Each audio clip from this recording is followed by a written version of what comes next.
This is a folding electric bike with powerful motor that can go over 40 miles per hour and has a hydraulic suspension along with off-road fat tires. This is the Engine Pro Upgrade electric bike from ENGWE. ENGWE makes very high-performing electric bikes, and this is the first time we're testing any electric bike from ENGWE, but this one is just, it got so much high performance. It has 750-watt brushless hub motor, it has regenerative braking, it has full hydraulic suspension, it has hydraulic brakes, and it just packs so many other features such as the foldable design. It has fat tire. This is a portable electric bike, and I'm really excited to test this out and tell you all about what this bike offers, talk about the performance, and we're going to do some unboxing in the beginning. Let's do a quick unboxing and setup, and we'll get right on with the review. The box is packaged very securely, and it contains everything you need to fully set the bike. There's a lot of foam to protect the bike during shipping. The bike is majority of the way pre-assembled, and you just have to remove all those packaging materials, secure a few components, and then you're ready to go. Installing the front wheel allows you to easily balance the bike for the rest of the install. The front wheel is not a quick release setup, but it just has these 2 bolts and washers for each side. Just make sure the disc brake rotor sits in between the 2 brake pads. Install the handlebar stem by removing the PVC bracket and the top screw. Don't forget to install the top screw to secure the stem. These steps require some patience, and you really need to make sure that everything is secure so the bike doesn't wobble later on. Then go ahead and install the handlebars. This requires removing the top plate, inserting the handlebar, and securing the plate again. Installing the seat is really easy with the quick release mechanism.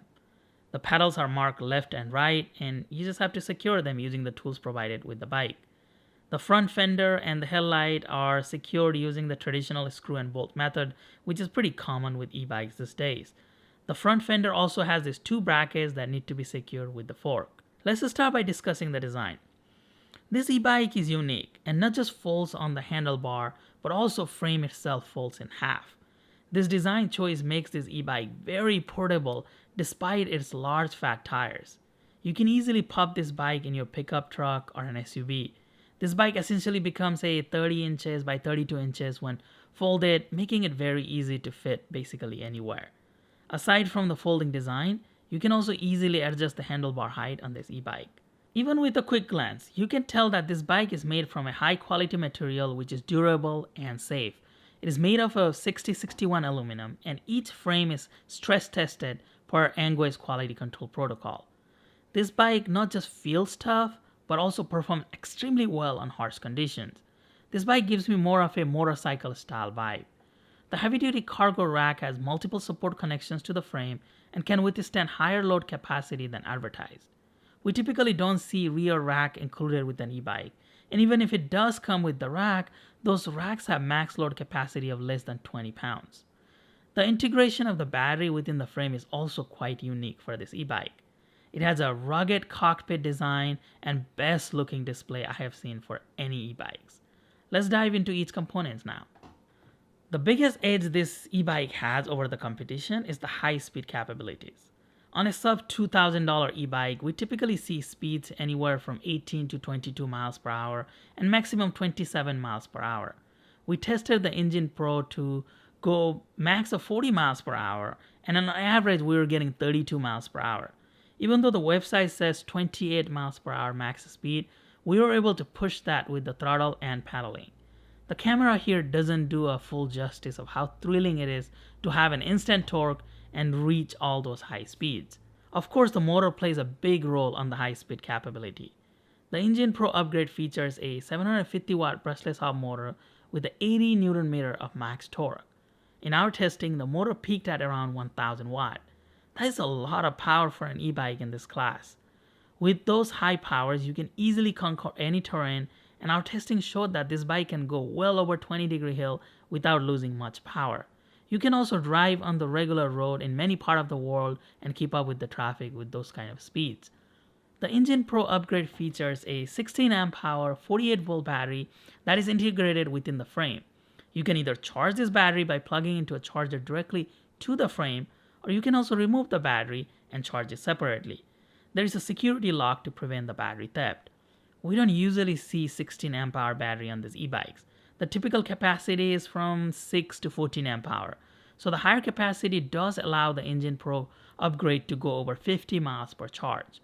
ENGWE claims 62 miles of range per charge, but that was tested in low pedal assist modes under ideal conditions. At 185 pounds, I was able to get around 40 miles riding in mixed modes between pedal assist and throttle. So if you're riding just with pedal assist 1 or 2, you can easily reach those high range numbers. This e-bike offers 9 different pedal assist modes, and we'll discuss those later when we talk about the center screen. Something very unique and practical about this e-bike, which puts this bike way ahead of the competition, is its ability to recharge the battery while riding. This is called the regenerative braking. This is more common with electric vehicles like electric cars these days. For the Engine Pro upgrade, the regenerative braking kicks in around 11 miles per hour going downhill when you're not using your brakes or accelerating. If you let go of the acceleration and brakes, the bike will naturally try to slow you down and in exchange charges your battery going downhill. This is visible in the screen with negative wattage in red color. You must be in pedal assist 0 or 1 for the regenerative braking to work. It is hard to quantify how much charge you actually get, but I noticed it charges as much as 2% going downhill continuously on a 1-mile road. ENGWE claims that it can regenerate 60% of the energy when you're going downhill without energy consumption. The Engine Pro upgrade features dual hydraulic disc brakes on both front and rear. These brakes are sensitive and allow you to stop immediately even from high speeds. We have reviewed e-bikes with much larger price tags which only had regular disc brakes instead of the hydraulic brakes. In my opinion, hydraulic brakes are safer and much more responsive, especially for high-speed configurations. The fluid system is much more efficient than the steel cable, which is more prone to wear, especially if it is exposed to rough off-road terrain like this e-bike. The Engine Pro upgrade has a large 20 inches by 4 inches fat tires with excellent grip for all terrain. These air tires allow you to easily go from one surface to another and perform well in paved, grass, dirt, and rocks. They use dust-resistant treads, and the tire itself has puncture-resistant properties. Another big advantage of the Engine Pro upgrade e-bike is its suspension system. We have seen typical front fork suspension in these e-bikes over the years. It is great to have that front fork suspension, and with larger fat tires, the overall damping just increases. However, ENGWE took the suspension concept to the next level and not only added the front fork suspension but also a rear hydraulic suspension. How well does the rear suspension work? Well, it allows me to jump through various terrain without hurting my bottom. The hydraulic suspension has quite a bit of damping, as you can see here. It also features a very comfortable seat saddle. Keeping you safe at night is the front headlight and an integrated tail light. The headlight has a large projection and makes it very easy to ride at night. The tail light blinks when braking, making you extra visible. The bike has a low light sensor, which allows the headlight and tail light to turn on automatically at nighttime or any low light conditions. The front LCD is the best looking screen I have seen in any e-bikes. This colorful display is ultra bright and very easy to see even during the bright sunlight. The display is placed at an optimal position and features easy to read information in large fonts. In addition to displaying the critical bike information, this screen also shows the wattage output. This is really unique. You can visualize the terrain and power this motor provides at all time by reading those wattage numbers. The Engine Pro has a water rating of IP2. This means it can take light rain but nothing heavy or splashes. So if you happen to ride during a rain event like I did here, please ensure you wipe the bike and dry it thoroughly afterwards. I didn't have any damage afterwards and I haven't noticed any water seepage through the bike. This generally is true for all e-bikes and scooter. You should at all possible avoid riding on a rainy day. A couple of minor but useful features include folding metallic pedals. This allows you to prevent scratches of your car while loading this bike, and the folding pedals just make e-bikes more portable. They also include a USB charging port in the front to charge your phone while riding. You can also charge other electronics using this port that has a USB-A interface. And I wonder if this will also support future software update if needed or troubleshooting with this bike because it is a USB-A interface through here. Let's talk about the cockpit of this electric bike and some of the settings that this main screen offers. So towards the right, we have this very comfortable handlebar grip, and then there are these hydraulic brake levers, and then right here, this is a 8-speed system. And this one, if you look at it, it is way different than what we typically see. It is not one of those thumb shifters that we typically see, the Shimano ones here. This is still a Shimano system, but this is more of a modern looking system where there's 8 system. Instead of a 6-speed or 7-speed, this is actually 8-speed system. And then you use this lever right here. It's so much easier to operate using these levers right here to control the gear. Moving towards the left, again, very comfortable leather handlebar grips right here.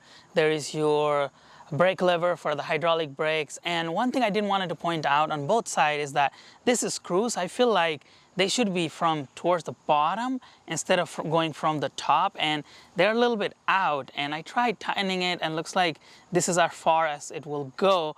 But I would have liked this to be more flushed so that it's not sticking out, because while riding, it does hit me a little bit here. This is as tight as it can be, so a little bit of a better design. I can easily put a tape around it to get around that idea where this is bothering my palm, but it doesn't do it on a regular basis. But in case I put my palm here and rest it for a long time, I do feel this screw. So this needs to go in a little bit more on both sides. Moving on, we have this electronic bell here, and this is very different than what we typically see on these electric bikes because this is an electronic system. So this is what it sounds like. It is not one of your traditional mechanical bell. And then we have this thumb throttle right here. That is also pretty unique because we typically find the throttle here on the right, and it is the twist throttle normally, but this is a thumb throttle on the left. And some people prefer it on the right, but I actually do prefer it being on the left side. And the reason is because then I can easily use the brake as well as the throttle with one hand operation while riding, because sometimes I have my tripod for some of the camera gear on my right hand, and I would like to have my left hand to be able to do both the braking and the acceleration at lower speed. So this allows me to have that just a bit more of an ergonomic, natural position for me here, having that throttle on the left side. Again, totally up to your preference. Some people like it on the right side. I like it on the left side, and I like that it's a thumb throttle, not a twist throttle. Moving on, we have this control unit right here, and this controls various settings such as, you know, powering this screen, and just pressing and holding on the power button turns the screen off and on. So if we do it again, that's when the screen turns on. It has this really nice ENGWE logo when it comes on. Here is a headlight, so turning on the headlight, turning off the headlight. There is this plus and minus. This is for the different pedal assist mode. So to go right now, this says 0. If I press on plus, it goes to 1, 2, 3, 4, 5. Right now I have set to 5, and I'll show you here in just a second how you can go up to 9 pedal assist mode. And then so that controls the plus and minus, controls that. This is the information. This only controls this setting right here. So right now the maximum speed I have ridden is 40.4 miles. Average is 3.8 miles. While I was recording, I was trying to show some features.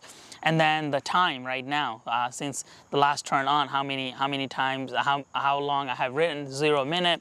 And then it shows the odometer, the current odometer here. So this information tab just flips through all of those information right there. So I'm going to leave that to the odometer. Now let's take a look at this screen. As I said, this is the best looking screen I have seen on any electric bike I have tested.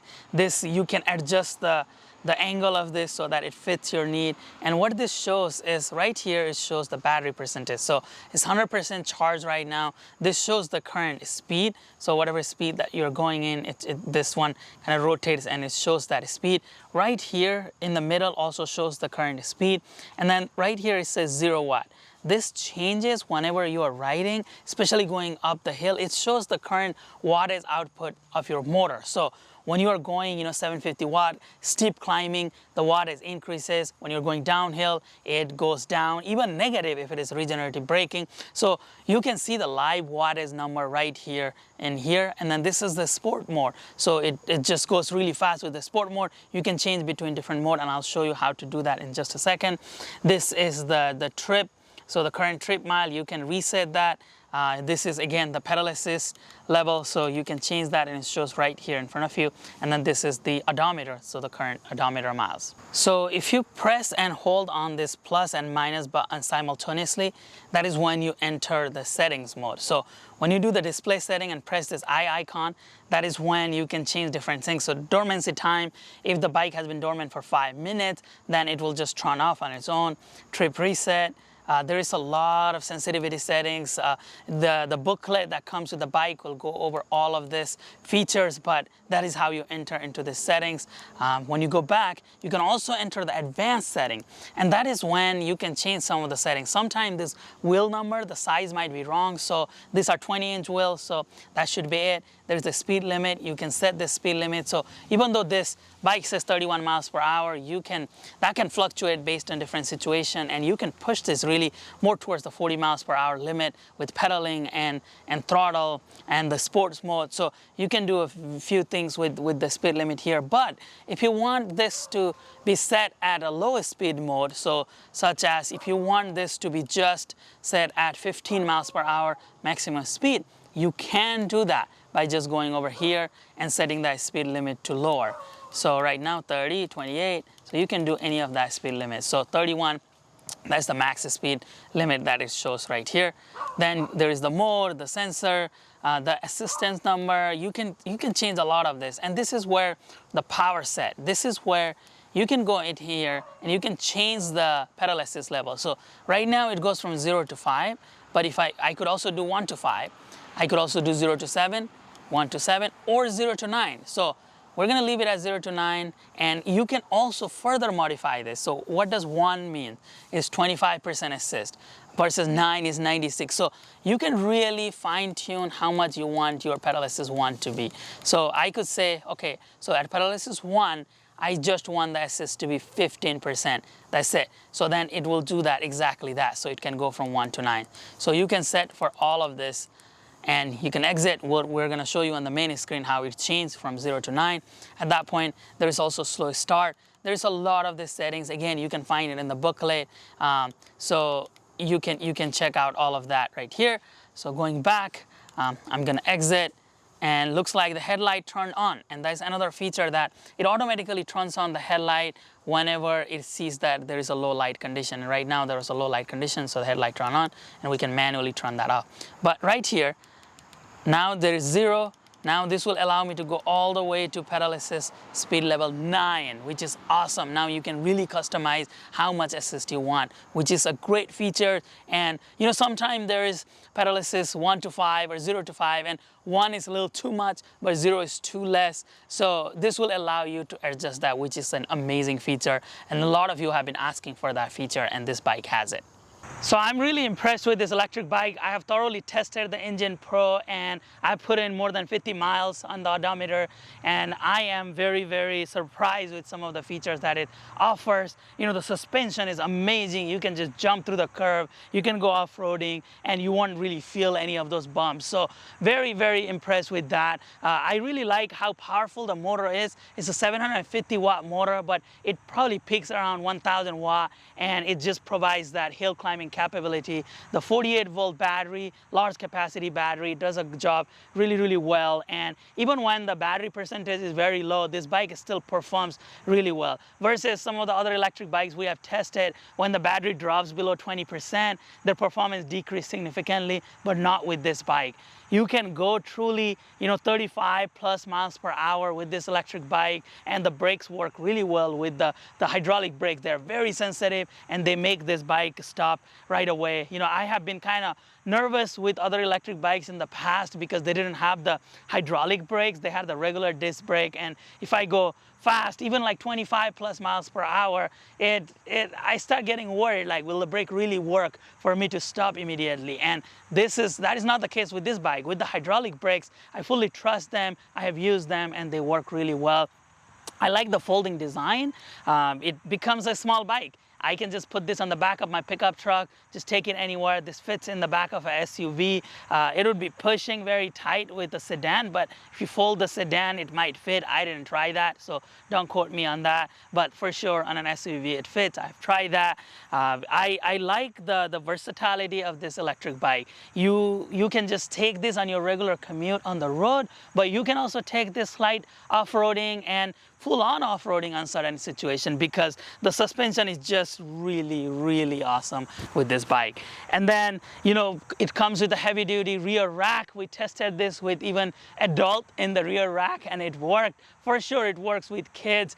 The bright front screen is one of the best screens I have seen on all the electric bikes we have tested and all the electric bikes out there. It's a large screen. It shows the wattage, it shows the battery percentage, it shows the pedal assist mode, and everything that is required on an electric bike is very critical to see some of those information. And you can see all of that on this electric bike on the big front screen, very colorful and bright front screen. And it doesn't look like one of those cheap displays. It is a heavy-duty, high-quality display.